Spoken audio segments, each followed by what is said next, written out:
That is a crazy side. Okay, this looks so much better in person than it does on the website. This is a crazy side profile. I love this. I love the way this just flows outwards.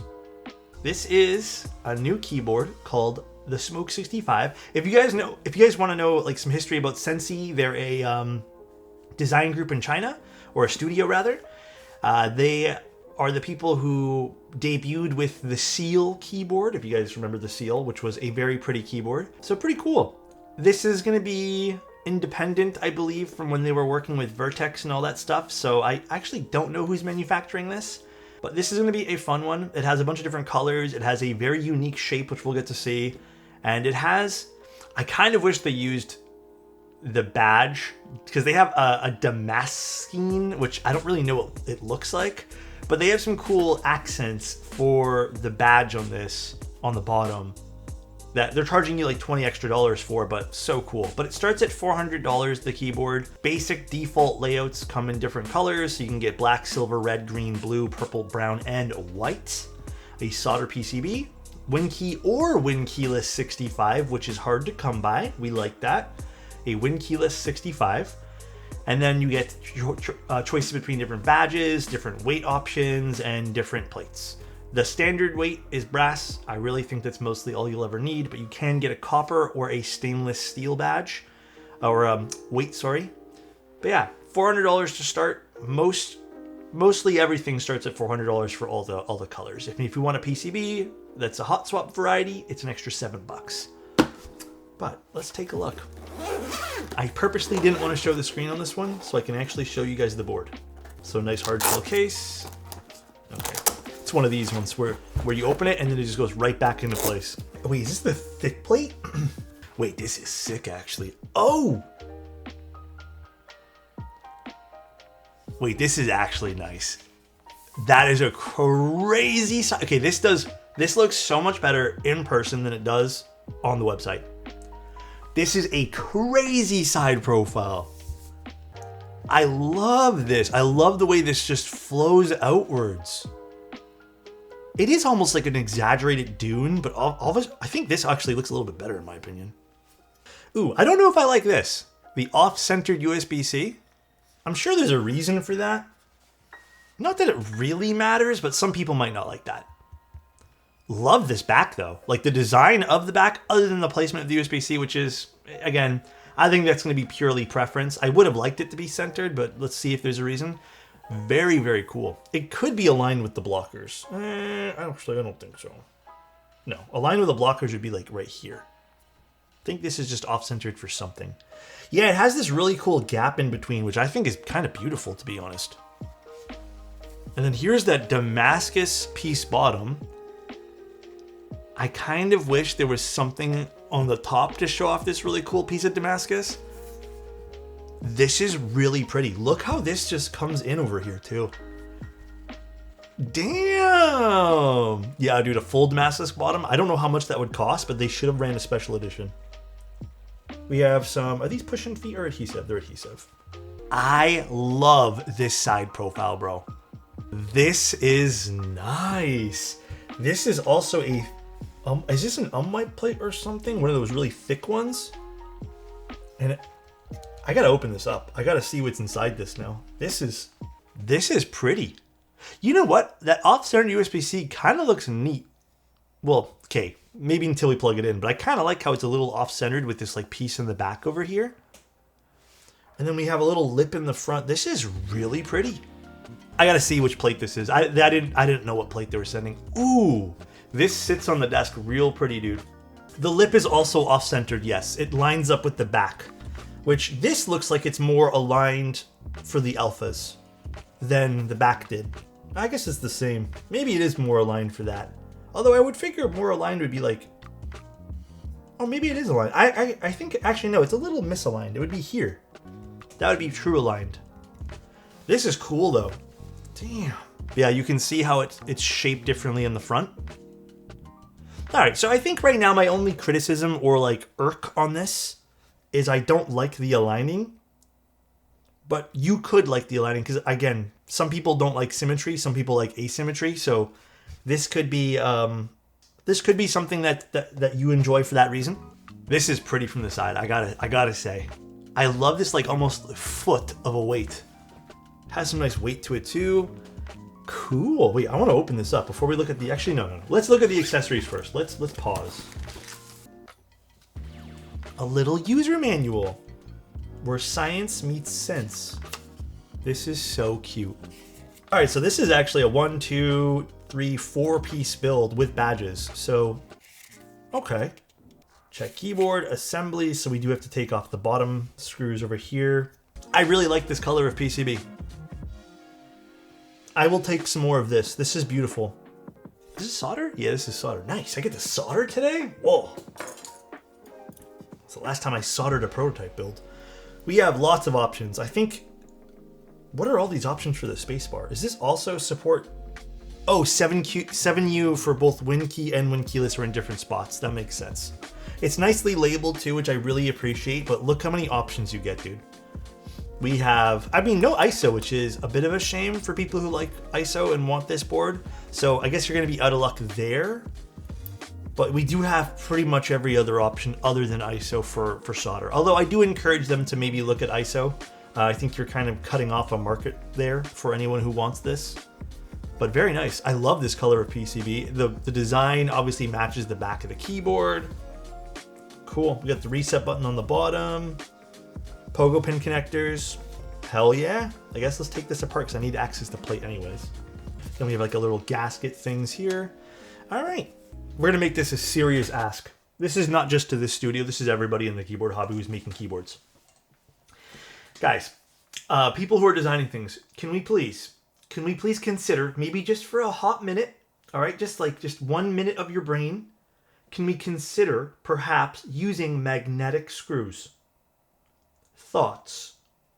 It would be real nice and real handy if we use some nice magnetic screws.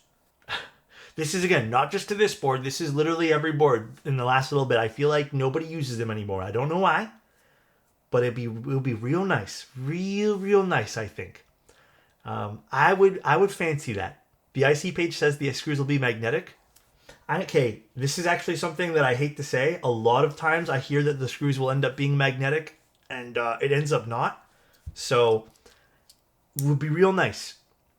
But if they're saying on the IC page it'll change, sure. But I'm going to have to take this for what it's worth here. But nice to see that they address that.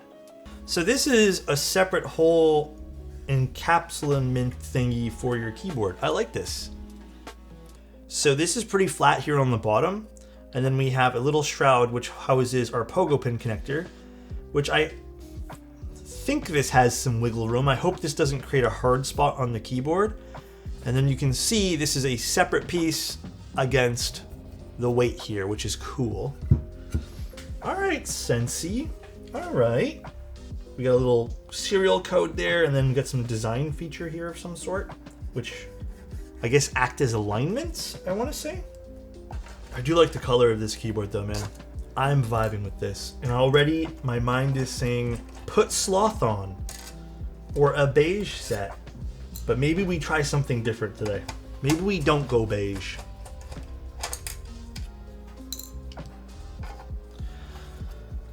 Whoa, actually that's kind of cool. You know, that's a pretty smart idea actually. So this is, it's a ribbed cage on the middle here. That's made of PEI. So my question is, would this sound a bit plasticky? That's cool though. This is the first time I've ever seen something like this.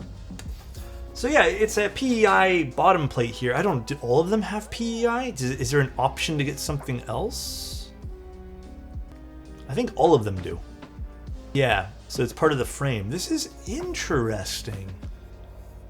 I wonder how unique this will sound. I like the idea. It's a plastic keyboard in disguise. Yeah, cool.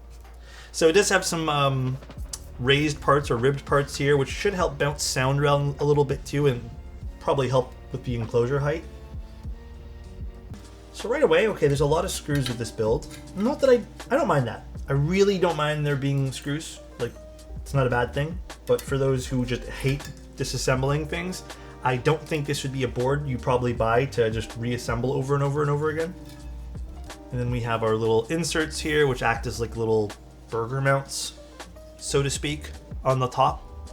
They did have two different variations of them. One was a black one was a gray one. I'm sure they're just both different hardnesses here. As for what hardnesses they are, does it say? Let's see. I didn't realize there was two. I thought it was just one they were giving you. 90 and 70. So I'm assuming the black ones would be 90 and these are 70 because these feel... Actually, do these feel softer? 70 and 90 is a choice. I like that. Usually you get like the weakest, squishiest things with this.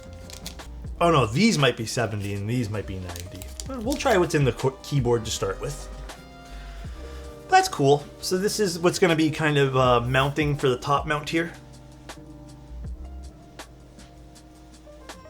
All right, I'm going to leave these ones here, and I believe these are the stiffer gasketing material, or whatever you want to call this in this case. This is a top mount technically. But we'll try this to start. I can't foresee a humongous difference between something like 70 and 90A. So, okay, this fits in nicely, so now we can screw this in. Now, what keycaps should I use? By the way, here's the board one more time, sort of built now. This looks so good. What a beautiful side profile. Look at this. This is the brass weight, yeah. And then we got the Damascus on the bottom. Or I forget what they called it, Damas something or other, but beautiful. I would love, okay, my criticism here, other than the misaligned, because I know there's sort of a reason for this. Oak was kind of showing us some history too, but I don't necessarily love this. I think even though this is aligned with the one in the front, this kind of ergo part in the front here, I feel like the design might have looked a little bit cleaner had they just not included this and centered the back. But I understand, at least it's aligned here, so I appreciate that. So it's not as like jarring. But I do feel like it would have been nice to have the USB-C centered for me, or at least just off to the right at that point there. All right, so now we can take a closer look at this. Gorgeous. What a side profile this is. Stunning. I didn't really notice anything too crazy that I would change out of this. I like all the parts being offered. I do wish they put that Damascus part somewhere visible where it's not on the bottom of the keyboard. That would be nice. But it was a fun build. I like the pogo pin connector in it as well. Anno looks sharp on this, like it looks good AF. And the side profile looks nice. Everything else like looks good about the board. Nothing too crazy to note. Again, I wouldn't say this is completely necessary, this kind of like lip curve thing. I really just wish they would extend this the entire way and center the back USB-C port. But nonetheless, let's see what this sounds like with the 4mm plates, and then we can kind of make more. Oh.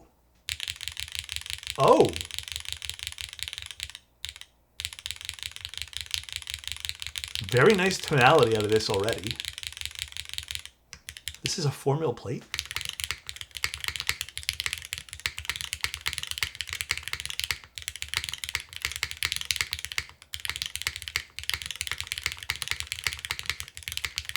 This is not my usual experience with 4mm plates. Typically, they're very, very deep.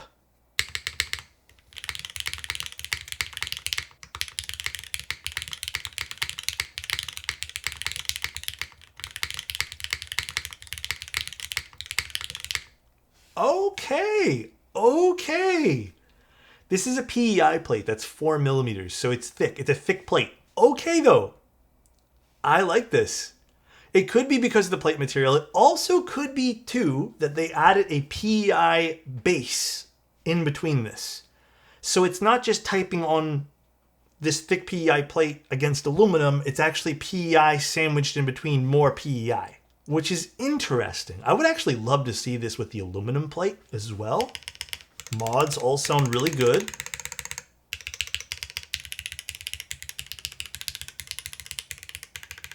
Very excellent tonality out of this. I vibe with this plate right now. So how much would this be with this plate? This exact configuration is, let's just take out the badge. Honestly, you never even see that. Just get the PVD'd one, screw it. And then if you get the brass weight, and then the 4mm plate here, this would come out to $425. So it's a one piece plus the plate plus the mid piece here, plus a secondary piece on the bottom plus the weight. So it's technically about 4 pieces. I would say $425 is very fair considering the curves in this thing as well. I don't think this is cheap to do. We have quite the amount of little parts here that need some extra care here, some machining. They are pretty exaggerated over here, so very, very nice. So, okay, I would say $425 is fair. I don't think it's overpriced. I wish they could get this to be like $399 all in for this particular variation here, but damn, this does sound good. I will give it to Sensy. They killed it with this. I think this is really nice. Again, I don't know. Maybe you don't love the off-centered thing here, but the copper bottom of that is 400-ish. How much is the copper bottom? I don't know if I did copper for this. I think brass suits this so much more for this particular color anyways. But if you wanted to go with the copper bottom, 450-ish. And you get a win keyless 65 if you end up wanting a win keyless too. There's the option to change that as well. It doesn't cost you anything. Have a good one. Love you guys and bye everybody.